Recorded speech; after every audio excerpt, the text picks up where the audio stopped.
Have you ever wondered how we've come to normalize the idea of people returning to their ancestral homeland after 3,000 years, while at the same time demonizing those who had been living there and were forced out from their homes and villages? Because for years, not just you, but Jewish people around the world have been told lie after lie to justify it. We were conquered by the Romans, we were conquered by the Byzantines. They did a lot of bad things to us, but they didn't really exile us, contrary to what people think. The loss of our land actually occurred when the Arab conquest took place in the 7th century. What if I told you that by the time Arabs entered Jerusalem in the 7th century, there were no Jews left there, and more importantly, that it is the Arabs who invited them back? And that's not even a disputable historical fact. The Muslims are the ones who allowed the Jews to return and live in Jerusalem. I am not familiar with any sources showing the exiling of Jews or others from the land during the Arab conquest, or of any testimonies of such an expulsion. In fact, the opposite. These are respected Jewish historians. Do you think the Prime Minister of the only Jewish state doesn't know the history of his own people? This wasn't an incidental lie. It's a lie carefully designed to demonize the victim, to make sure that no matter the crimes Israel commits, the children it slaughters, or how often this plays in front of your eyes, you remain incapable of empathy for Palestinians. The lie about Arabs expelling Jews wasn't Netanyahu's first, nor his last. Hitler didn't want to exterminate the Jews at the time, he wanted to expel the Jews. And Haj Amin al-Husseini went to Hitler and said, if you expel them, they'll all come here. So what should I do with them? He asked. He said, burn them. A lie so obvious, so offensive, that even a pathological liar like Netanyahu had to retract it. Nor was he the only Israeli leader to lie. They all have from the very, very start. And on the 78th anniversary of the creation of Israel, it is time to expose these lies, so you know that Israel's history is not much different than the brutal present the world is finally seeing.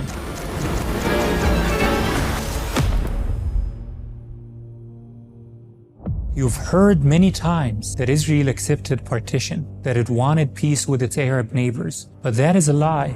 After the formation of a large army in the wake of the establishment of the state, we will abolish partition and expand to the whole of Palestine. That is a direct quote from David Ben-Gurion, Israel's founding father and its first prime minister. He said this in a meeting of the Jewish Executive Agency in 1938. That was 10 years before the so-called Arab attack on the Jewish state. Could he have changed his mind? No. It was, according to his own words, a strategy, a very effective one. The establishment of a state, even if only on a portion of the land, is the maximal reinforcement of our strength at the present time and a powerful boost to our historical endeavors to liberate the entire country. A strategy that he and other major leaders of the Zionist movement agreed on. We shall spread in the whole country in the course of time. This is only an arrangement for the next 25 to 30 years. That's Chaim Weizmann, Israel's first president, and he wrote that in a letter to the British High Commissioner, again, back in 1938. In fact, in 1948, the Palestinians did not want to fight. While the Palestinians were trying to maintain calm in the country, the Haganah did all it could to escalate the situation. Yes, that's from the British High Commissioner. And that wasn't even controversial. Israeli leaders knew this reality very well. I believe the majority of Palestinian masses accept the partition as a fait accompli. They don't believe it is possible to overcome or reject it.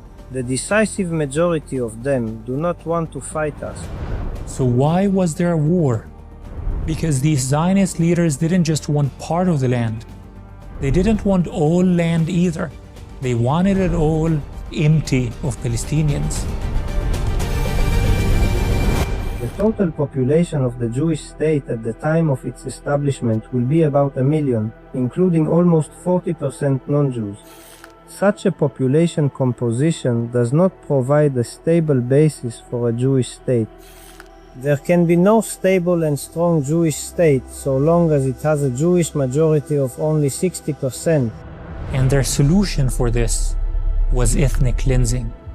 We must expel the Arabs and take their places, and if we have to use force to guarantee our own right to settle in those places, then we have force at our disposal. To achieve that, they started provoking the Palestinians. Actions such as the one in Al-Qisas will prompt quiet Arabs to act against us.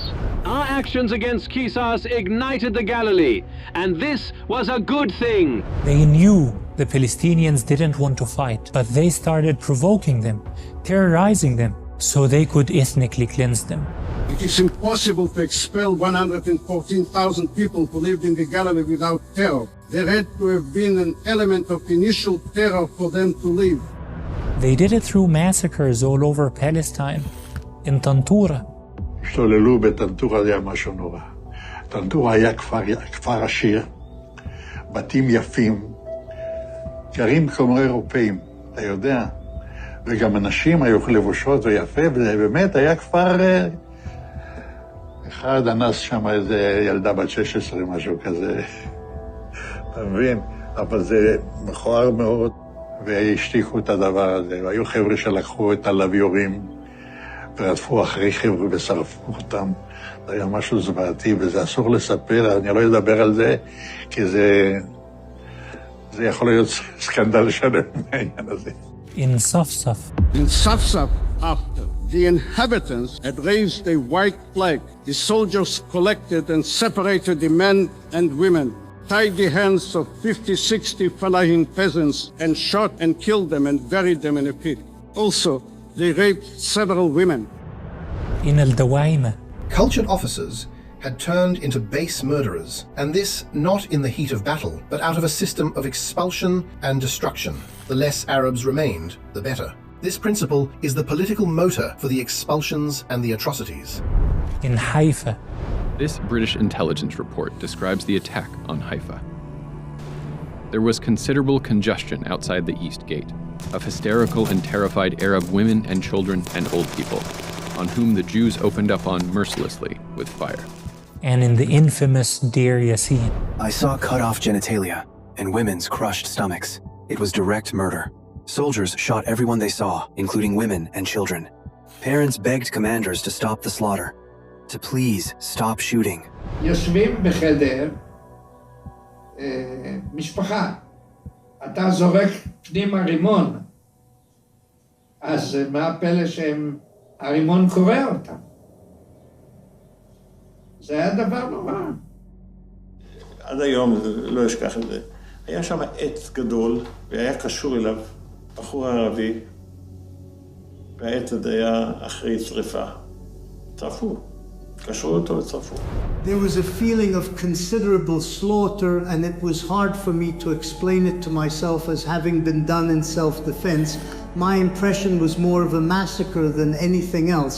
If it is a matter of killing innocent civilians, then it can be called a massacre.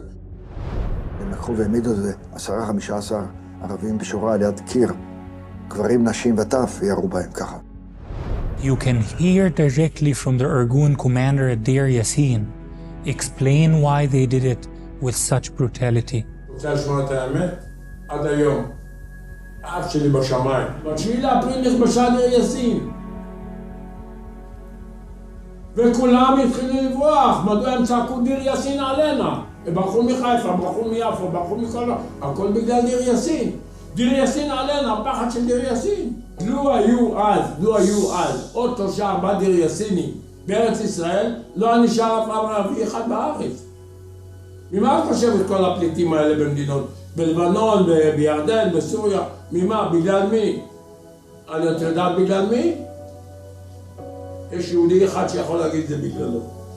אני פיקדתי על דיר יאסין.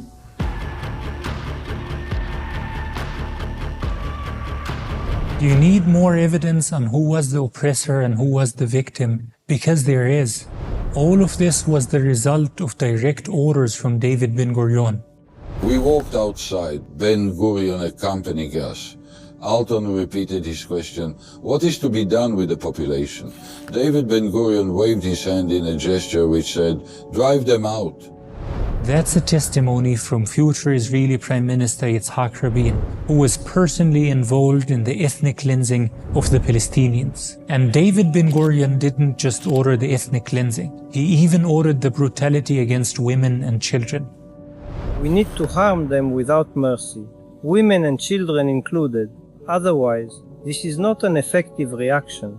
During the operation, there is no need to distinguish between guilty and not guilty. And he knew all the gruesome details as soldiers perpetrated his vision. Battalion 22 arrested the man and woman. They killed the man, washed her, and then 22 men gang raped her. And this was not a random incident. Here is what hardcore Zionist historian Benny Morris said when asked about how many rape cases took place in 1948. In Acre, 4 soldiers raped a girl and murdered her and her father. In Jaffa, soldiers of the Kiryati Brigade raped 1 girl and tried to rape several more. At Hunin, which is in the Galilee, 2 girls were raped and then murdered. There were 1 or 2 cases of rape at Tantura, south of Haifa. There was 1 case of rape at Kula in the center of the country. At the village of Abu Shusha near Kibbutz Geza, there were 4 female prisoners, 1 of whom was raped a number of times, and there were other cases. Usually more than 1 soldier was involved. Usually there were 1 or 2 Palestinian girls. In a large proportion of the cases, the event ended with murder.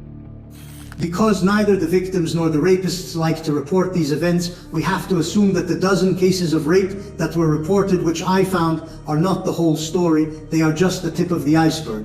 When a New York Times reporter discovered one of the massacres, David Ben-Gurion did exactly what Israeli leaders do today when the IDF is caught red-handed. First, he denied it, and then issued a public apology saying it was a mistake.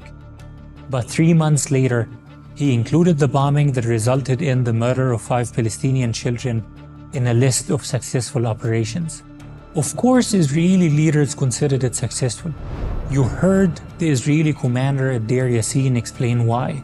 But now, hear from Menachem Begin, who became Israel's prime minister in 1977.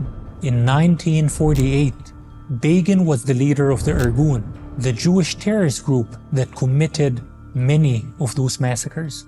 Panic overwhelmed the Arabs of Eretz Israel. The legend of Deir Yassin helped us in particular in the saving of Tiberias and the conquest of Haifa. All the Jewish forces proceeded to advance through Haifa like a knife through butter. The Arabs began fleeing in panic, shouting, Deir Yassin! Deir Yassin! These horror stories didn't spread organically. Here is Yagal alone, commander of the Balmach, Israel's elite forces, explaining how they used a tactic called whisper propaganda to ensure that tens of thousands of Arabs would flee in fear. And I asked them to whisper in the ears of several Arabs that a giant Jewish reinforcement had reached the Galilee and were about to clean out the villages of Hula, and to advise them as friends to flee while they could. But remember what Israel's leaders told the world. Their lands, I don't see the reason why they left their lands. We didn't compel them to leave. They left on their own will, or rather on the will of the Arab leaders. A lie their supporters continue to repeat to this day. The Arabs said, leave your homes, and then, when the war's over, you're going to come back and take everything. Just like the lie that Israel wanted peace in 1948, while Arab countries attacked the infant Jewish state. The Deir Yassin massacre, for example, was on April 9, 1948. Do you know when the Arab armies declared war? May 15, 1948. Only weeks later, after its horror stories had reached Arab capitals from Palestinian refugees. In fact, if you read the Arab League statement in May 1948, it clearly stated that these massacres are the reason they entered the war, to protect the defenseless Palestinian population. The events which have taken place in Palestine have unmasked the aggressive intentions and the imperialistic designs of the Zionists, including the atrocities committed by them against the peace-loving Arab inhabitants, especially in Deir Yassin, Tiberias, and others. But Israel and its supporters often describe the Arab rejection of partition as a desire for war. But this too is a lie. The Arabs were pushing for a democratic state with protection for all religions. They were making a simple argument. How can 55% of the territory be given to the Jewish state when the Jewish people only own 7% of the land? That wasn't an unreasonable stance at the time. In fact, both George Marshall, the US Secretary of State, and James Forstall, the Secretary of Defense, were against the partition. But Truman infamously said, "I have to answer to hundreds of thousands who are anxious for the success of Zionism. I do not have hundreds of thousands of Arabs among my constituents." While the Arabs were pursuing the diplomatic path, the Zionist leaders wanted the war. We will be able to not only defend ourselves, but also to inflict death blows on the Syrians in their own country and take over Palestine as a whole. We can face all the Arab forces. This is not a mystical belief, but a cold and rational calculation based on practical examination. They even killed the UN peace mediator, Count Folke Bernadotte, because peace would have put an end to their ethnic cleansing project. The order was given by a leader of another Jewish terrorist group, the Lihi. Like Begin, Yitzhak Shamir also went on to become Prime Minister of Israel, and he famously said, "I did what I had to do. I have no regrets and I have no apologies." Since when does someone who seeks peace kill the mediator? These leaders presented the war as an existential threat to Jews, that the Arabs were attacking Israel because they're anti-Semitic, to get world Jewry to blindly support the Zionist cause, a tactic they use to this day. But in their closed chambers, these leaders knew it was not anti-Semitism. What cause have we to complain about their fierce hatred for us? For 8 years now, they sit in their refugee camps in Gaza, and before their eyes, we turn into our homestead the land and villages in which they and their forefathers have lived. Moshe Dayan was talking about stealing actual Palestinian homes. Israelis didn't just steal land from Palestinians. They took homes, their furniture, their belongings. And they did all of this in the most brutal way possible. Today, many Jewish people are deeply offended if anyone compares Israeli actions to those of the Nazis. But that's how their own soldiers described their behavior. Where did they come by such a measure of cruelty, like Nazis? Is there no more humane way of expelling the inhabitants than by such methods? It's telling that even for that Israeli soldier, the goal of ethnic cleansing wasn't seen as a problem. It just should have been carried out more humanely.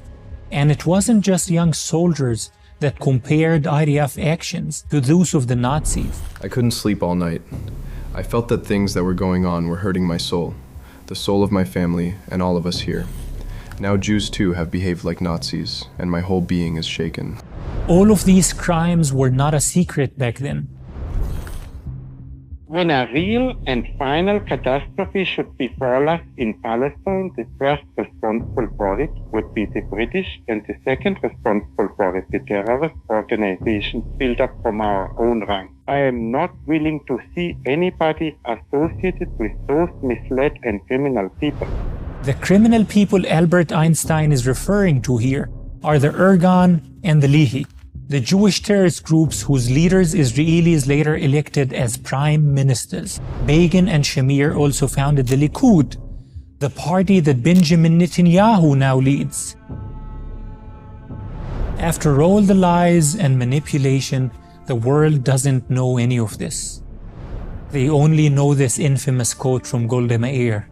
When the peace comes, we will perhaps in time be able to forgive the Arabs for killing our sons, but it will be harder for us to forgive them for having forced us to kill their sons. Peace will come when the Arabs will love their children more than they hate us. Suggesting that Arabs hate Jews more than they love their own children is another lie, designed not just to hide Israel's crimes, but to demonize their victims. Are there any other people in history who suffered this level of brutality and then watched the world sympathize more with their oppressors? They define Zionism as Jewish people's right to self-determination in their ancestral homeland, and that opposing it is anti-Semitic. That framing is designed to manipulate you, because no one has the right to commit a crime. You have the right to live, but can you then use that right to justify killing someone, harvesting their heart, because you need a transplant to live? Because that's exactly what they did. Rape, the murder of innocent civilians, the destruction of entire villages, even the killing of children was all allowed to ethnically cleanse the Palestinians and create the Jewish state. How is opposing a crime anti-Semitic? Crimes they continue to this day, crimes they always knew they will have to commit. Listen to Lord Jacob Rothschild explain why his family found the Balfour Declaration unsatisfactory. This letter comes out as a rather compromising letter. I mean, the essential point is there for the Jewish community to fasten on to. You have the first bit, which promises a national home rather than the national home, and then you have the bit that nothing that's to be done should in any way harm the Arab community. Compromising, because it didn't allow them to harm the Arab community. And that was in 1917, before the formation of the PLO, Hamas, and Hezbollah, even before most Palestinians understood what was being planned against them. They knew they would need to harm the Arab community to create the Jewish state, because Palestinians won't leave their land. Never in history, or I think there will be a nation that gives up its land of its own volition. And now they're saying you're anti-Semitic if you don't accept what they do to empty the land of Palestinians. And this isn't about history, because they're doing it again now, but this time in front of your eyes, with more brutality and more impunity. They've destroyed 80% of Gaza, blocking humanitarian aid, raping prisoners, dropping 2,000-pound bombs on families in refugee camps, hospitals, universities, mosques, and churches, shooting civilians for sport, journalists, aid workers, medics, even targeting children. And opposing it is not anti-Semitism. Refusing that your tax dollars continue to fund this is not anti-Semitism. Asking questions of your politicians who enable this is not anti-Semitism. And demanding justice for Palestinians is not anti-Semitism.